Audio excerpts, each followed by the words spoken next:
RCL 95,7 kami ada bersama Anda. Assalamualaikum warahmatullahi wabarakatuh. Sobat RCL, kembali lagi hadir di program spesial talk show Jaksa Menyapa di Kejaksaan Negeri Kabupaten Sukabumi. Bersama saya Kampanye Noren dan juga kru RCL yang bertugas di kesempatan hari ini. Dan kali ini ada yang spesial Sobat RCL. Kenapa? Karena di samping Noren sini sudah ada tim dari Kejaksaan Kabupaten Sukabumi yang notabene adalah para pegawai dan kejaksaan yang baru-baru nih, wajah baru di Kejaksaan Negeri Kabupaten Sukabumi. Ada Bapak Arief Aditya Kusuma Sarjana Hukum selaku Kasubsi Itpol Hankam di Intel Kejaksaan Kabupaten Sukabumi. Itpol Hankam, Ideologi Politik Pertahanan dan Keamanan. Dan selanjutnya juga ada Bapak Girdo Kaisar Ferrari Sarjana Hukum selaku Kasubsi Penuntutan dan Eksekusi dan Eksaminasi pada Bidung Kejaksaan Negeri Kabupaten Sukabumi. Selamat siang. Selamat siang. Kompak banget ya. Aduh, luar biasa ya. Terima kasih di sela-sela kesibukannya Bapak jangan semuanya bisa hadir untuk menyapa masyarakat Kabupaten Sukabumi.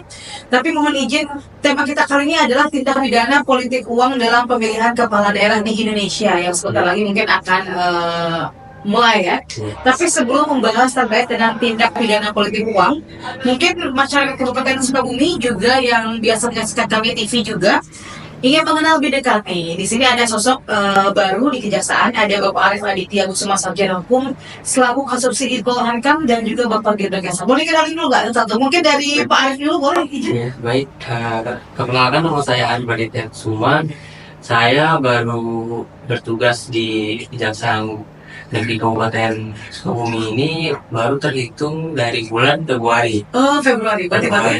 Ya, saya dulunya sebelumnya di Bali di Gianyar. Oh, oke. Jadi SK kebetulan baru menjalankan tugas dari bulan Februari baru sampai sekarang di Intel. Mungkin Perkenalkan, saya Girdo Kaisar Ferrari Sarjana Hukum. Di sini saya menjabat sebagai Kepala Subseksi Penuntutan, Eksekusi dan Eksaminasi. Jadi bertugas di Kabupaten Sukabumi itu terhitung sejak bulan Mei.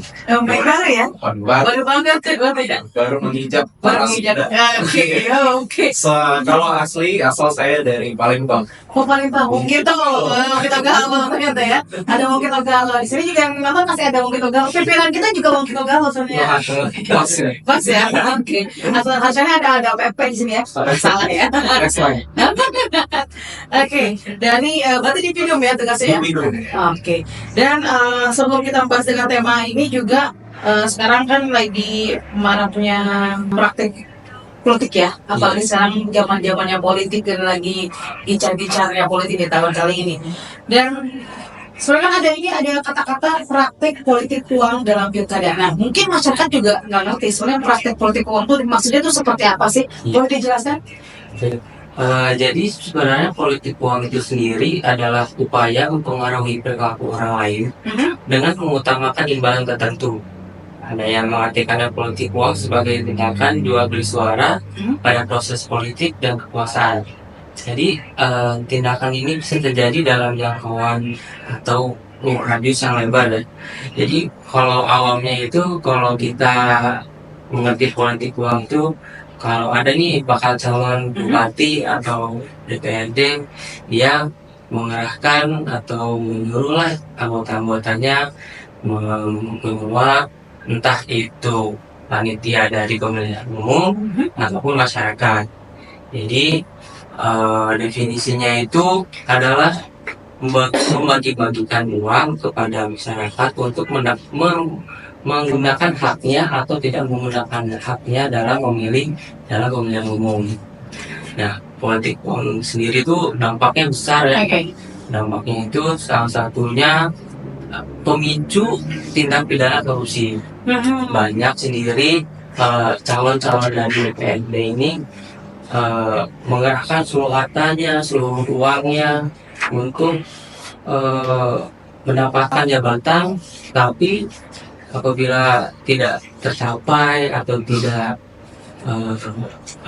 tidak sempat, jadi banyak yang bakal calon ini yang atau miskin lah, apabila bakal calon ini menjabat, nah disitulah dia mencari celah untuk membalikan modal.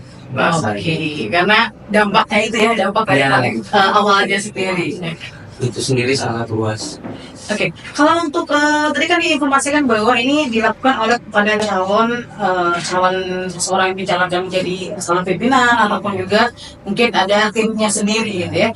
Nah, kalau sanksinya nih, sanksi yang diberikan kepada calon atau timnya sendiri yang memberikan politik uang ataupun materi ke lainnya untuk mempengaruhi seseorang ataupun kelompok masyarakat itu seperti apa? Sanksinya sendiri diatur dalam Undang-Undang Nomor 7 Tahun 2023, itu adalah perubahan atas Undang-Undang Nomor 1 Tahun 2022 dan perubahan atas Undang-Undang Nomor 7 Tahun 2017. Jadi dalam pasal tetapi dalam sanksi pidana itu sendiri diaturnya masih dalam Undang-Undang Pemilu yang lama, yaitu dalam Undang-Undang Nomor 7 Tahun 2017. Nah, di dalam lebih spesifiknya lagi dalam politik uang itu diatur dalam pasal 523 ayat 1 yang pada intinya itu bahwa apabila ada tim kampanye pemilu yang mengadakan sengaja menjanjikan atau memberikan uang atau materi lainnya kepada peserta kampanye atau memberikan uang dalam masa tenang atau pada hari H pemungutan suara, dapat dikenakan 2 tahun penjara dan denda paling banyak 24 juta rupiah. Tapi dalam pasal 523 itu ada ayat satunya itu untuk imbalan peserta apabila memberikan uang kepada peserta atau kampanyenya. Ayat 2-nya itu memberikan uang pada masa tenang, ayat 3-nya itu memberikan uang pada hari H pemungutan suara. Nah, jadi di situ tuh berbeda-beda sanksi dan penjaranya. Oh, berarti tergantung dari kapan diberikannya. Dia perbuatannya dan kapan diberikannya. Nah, kalau misalnya ini kan tadi diinformasikan bahwa ada ada sanksinya juga. Iya. Nah, bagaimana dari tim kejaksaan sendiri upayanya dasar penegak hukum ya terhadap money politik pilkada di tahun 2024? Baik. Jadi terkait penegakan hukum, tentunya ya, sebagaimana diketahui kejaksaan adalah bagian dari aparat penegak Betul. hukum. Jadi terhadap tindak pidana money politik. Jadi money politik ini tergolong dalam kelompok tindak pidana pemilihan umum yang tertuang dalam Undang-Undang Nomor 7 Tahun 2017 ya. 7 Tahun 2017 itu yang terdiri dari tindak pidana pemilu itu terdiri dari pelanggaran itu yang dimulai dari pasal 488, 491 sampai 496, pasal 498, seterusnya. Lalu ada kejahatan pasal 489, 490, 497, 510 sampai dengan 554 itu termasuk dalam kejahatan dan kualifikasi tindak pidana pemilu berupa kejahatan atau pelanggaran oleh undang-undang pemilu yang telah ditentukan gradasi ancaman pidananya. Nah, money politik ini itu termasuk dalam rumpun pasal tadi, itu tercatat di pasal 515, 523 ya. Terkait penegakan hukumnya tentunya sebagaimana berjalannya penegakan hukum. Jadi yang kita ketahui, perlu diketahui juga dalam hal penyelenggaraan pemilu ini ada namanya dibentuk penegakan hukum terpadu. Penegakan hukum terpadu ini terdiri atas unsur-unsur institusi yang terdiri dari Bawaslu, ada kepolisian, dan ada kejaksaan. Jadi kita saling bersinergi dalam hal mengefisiensi dan efektivitas penanganan perkara pemilu. Jadi terhadap adanya money politik tentunya akan ada pertama permulaannya adanya temuan atau laporan dulu yang masuk melalui Bawaslu. Setelah itu diteruskan ke Gakumdu, lalu dirapatkan bersama oleh Gakumdu untuk menentukan sikap.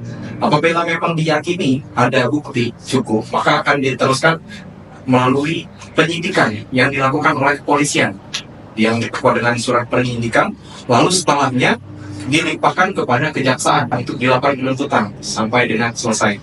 Nah, uniknya untuk penegakan hukum tindak pidana pemilu ini itu mempunyai aturan tersendiri khusus yang diatur Berbeda berarti ya? yang diatur dari undang-undang pemilu.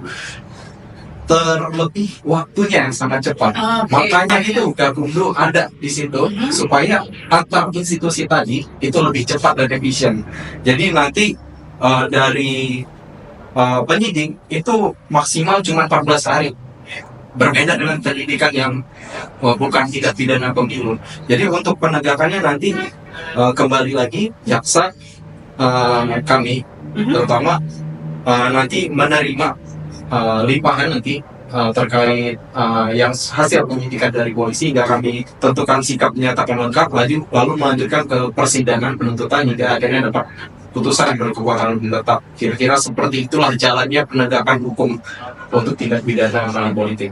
Oke, berarti memang ini secara sinergitas ya, Iya. yang berawal dari adanya temuan atau laporan. Iya. Nah, pertanyaannya, yang bisa melaporkan ketika ada perbuatan tindak pidana money politik ini, money praktik politik ya pada pilkada terutama, ini siapa yang berhak melaporkan? Atau memang ada perlindungan khusus nggak untuk setiap orang masyarakat ataupun kelompok ya yang melaporkan ketika mereka melihat adanya temuan yang seperti itu? Jadi terhadap tindak pidana politik pemilu, tindak pidana pemilu, khususnya money politik, setiap orang berhak untuk melaporkan sepanjang dia memang benar mengetahui dan mempunyai bukti yang kuat terkait adanya dugaan money politik itu terjadi. Yang tentunya ini akan diteruskan oleh tim Gakumdu nantinya. Jadi terhadap masyarakat itu pun akan kita lindungi tentunya, tidak akan kita menjadi dia terkucilkan atau apa. Tentunya kalau memang punya laporan dan punya kekuatan alat bukti, tentunya silakan laporkan. Tentu kita akan menerima dan menjadi prioritas kita dalam bekerja dari Gakumdu atas laporan dan temuan tersebut.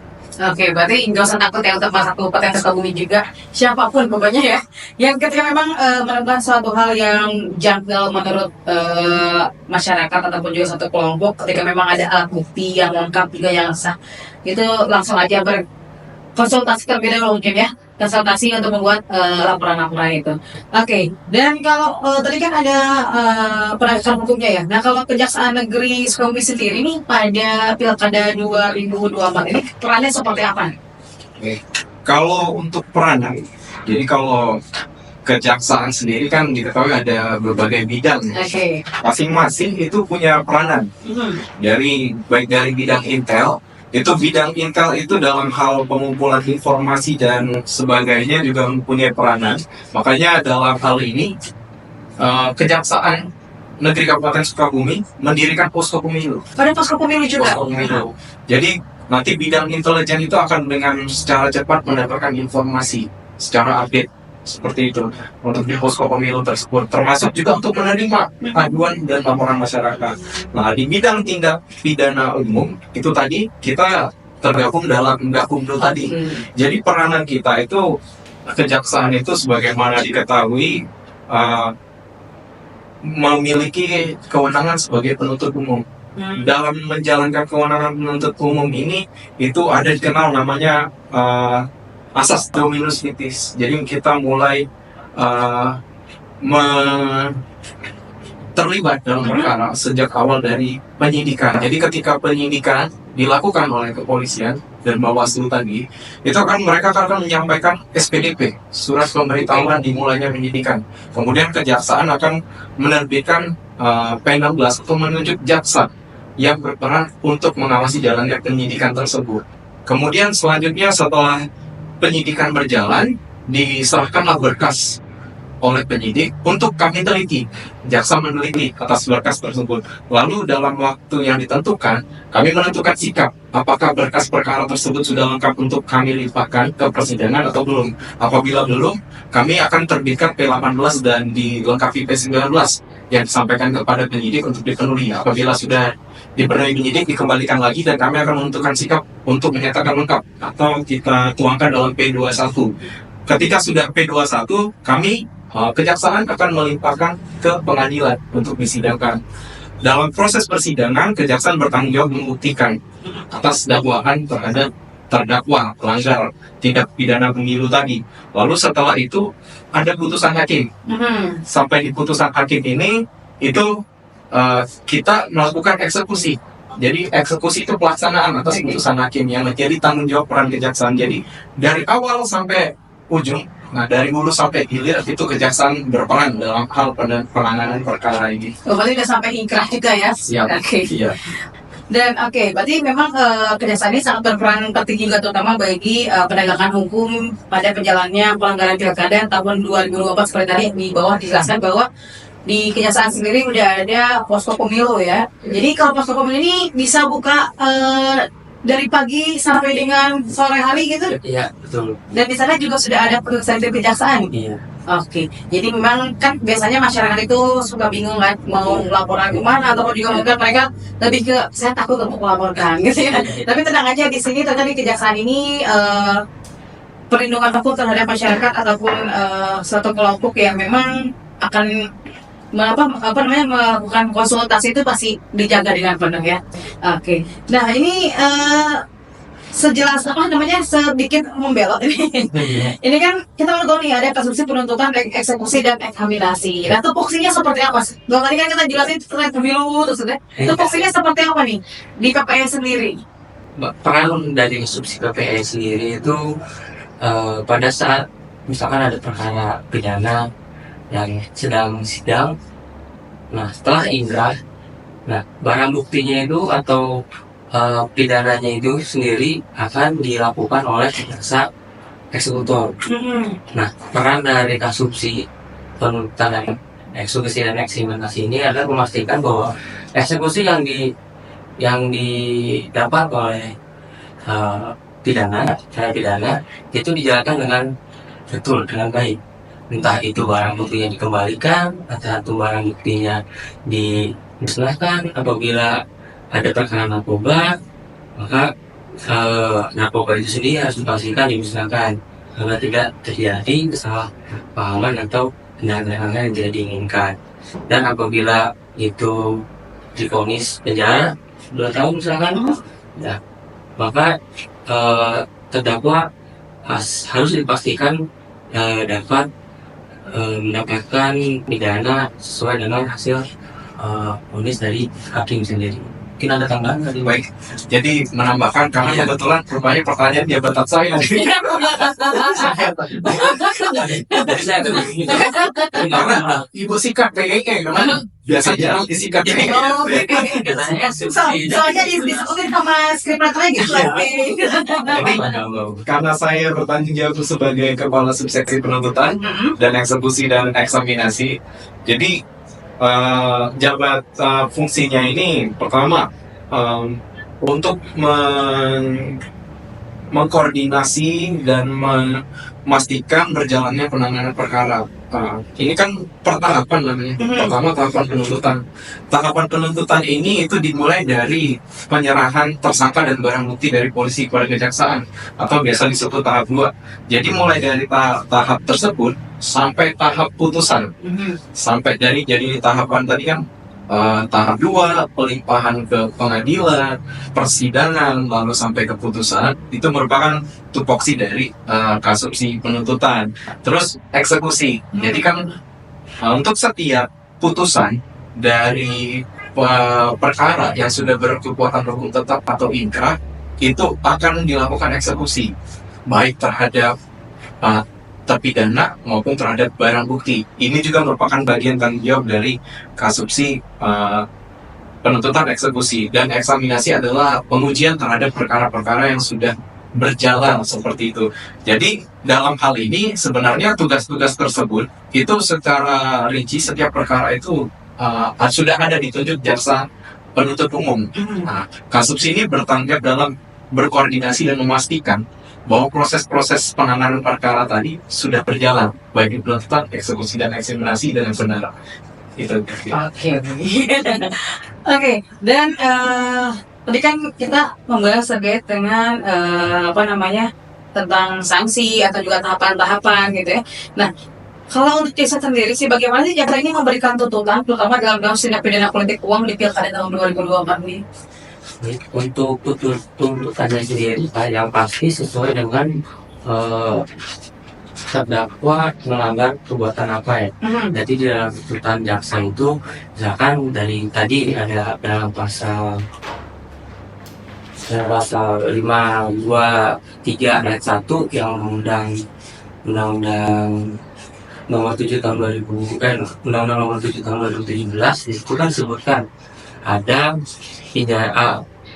pidana penjara paling lama 2 tahun dan denda paling banyak 24 juta rupiah. Nah, di dalam tuntutan itu kita memberikan tuntutan bahwa si terdakwa ini pantasnya dituntut berapa tahun atau dikenakan sanksi paling banyak 24 juta. Jadi di dalam tuntutan itu terdapat ada sanksi yuridis, yaitu perbuatan dari terdakwa melanggar unsur pasal 4, dan nanti jaksa menuntut untuk si terdakwa ini mendapatkan denda berapa dan pidana penjara berapa.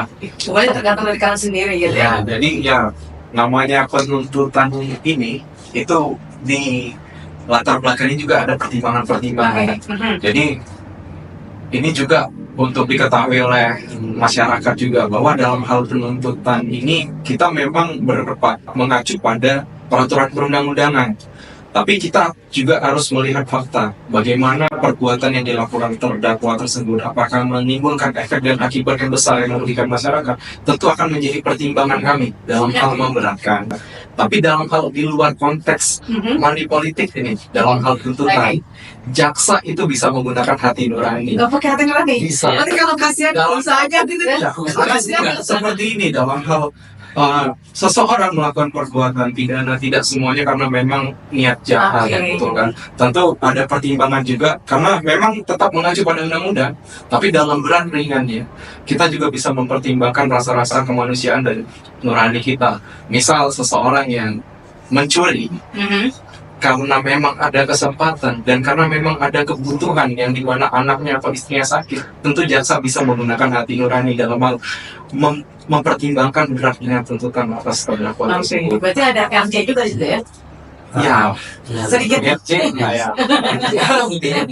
Dalam hal RJ kan pemulihan keadaan dalam penyelesaian perkara, tapi ini kan dalam konteks tuntutan.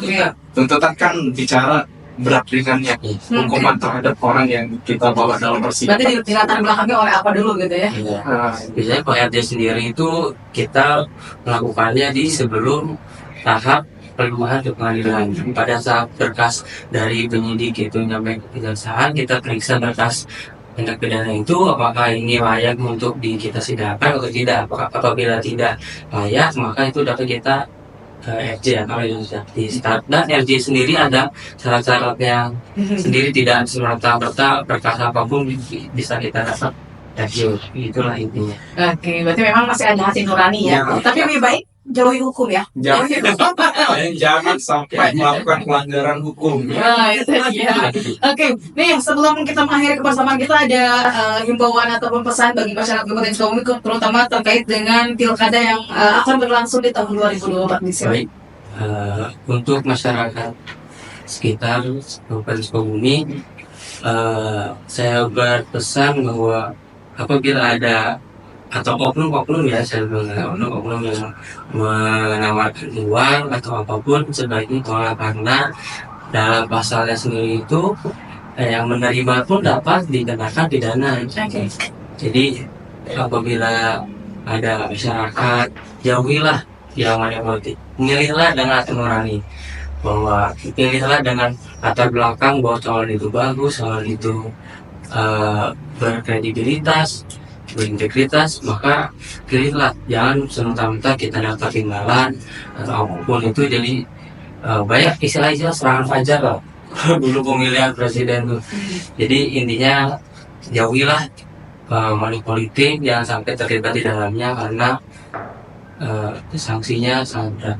Oke, mungkin dari hidup. Jadi untuk masyarakat ketahui, yang jelas di tahun 2024 ini kita itu punya sejarah pemilu terbesar Dari awal tahun kita sudah melakukan pemilihan presiden, dan di bulan November nanti kita akan melakukan pemilihan kepala daerah, bupati, dan gubernur. Jadi dalam penyelenggaraan pemilu ini pesta demokrasi yang menelan anggaran yang cukup besar juga. Nilainya bagi kita mungkin cukup fantastis di Indonesia kan, ya, terutama di Kabupaten Sukabumi ya. Jadi dalam hal memilih, dalam hal pelaksanaan pemilu, kami mengimbau masyarakat boleh untuk berpikir kritis. Jangan sampai dengan anggaran yang dikeluarkan sekian banyak dari negara hanya karena tergiur dengan uang, kita salah pilih pemimpin, salah pilih yang akan bertanggung jawab terhadap daerah kita ke depan. Jadi kepada masyarakat untuk lebih berpikir kritis dan lebih cerdas ke depannya. Jadi sehingga pemilu ini juga harapan kita dapat berjalan lancar tanpa adanya tindak pidana pemilu yang terjadi, itu lebih baik. Jadi money politik, kalau masyarakatnya cerdas itu nggak akan terjadi. Betul. Oke. Dan terima kasih sekali lagi untuk para narasumber pada spesial talk show Jasa Menyapa kali ini. Terima kasih Bapak Arif Aditya Kusuma, Sarjana Hukum selaku Kasubsi Double Wortam. Terima kasih juga untuk Bapak Girdor Kesar Ferry, Sarjana Hukum selaku Kasubsi Penuntutan dan Eksekusi dan Eksaminasi pada Kejaksaan Negeri Kabupaten Sukabumi. Itu dia yang bicara kita sahabat ACL dengan Jaksa Menyapa edisi kali ini. Dan nanti kita akan ketemu lagi di session selanjutnya di Jaksa Menyapa di lain kesempatan. Kamera Noreng dan kru yang bertugas ucapkan terima kasih. Assalamualaikum warahmatullahi wabarakatuh.